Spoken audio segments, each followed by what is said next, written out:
This question asks us to show on a reaction coordinate diagram why a base like sodium amide results in a faster elimination than a base like sodium hydroxide. I've gone ahead and labeled the molecules here to save myself some space in the reaction coordinate diagram.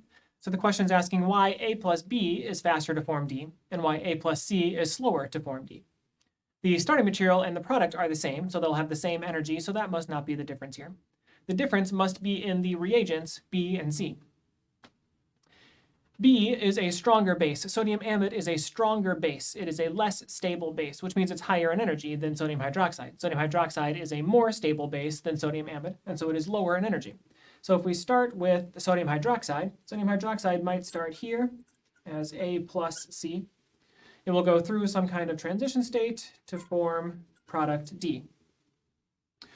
A and B, however, A is the same, B is different. The sodium amide is a less stable base. It's a more reactive base. It's a stronger base. So it's going to start higher in energy than the sodium hydroxide example. Because it starts higher in energy, it still goes through a transition state and it still produces product D. But now the activation energy for the stronger base is smaller than the activation energy for the weaker base. Because the activation energy is smaller, the stronger base will react faster than the weaker base.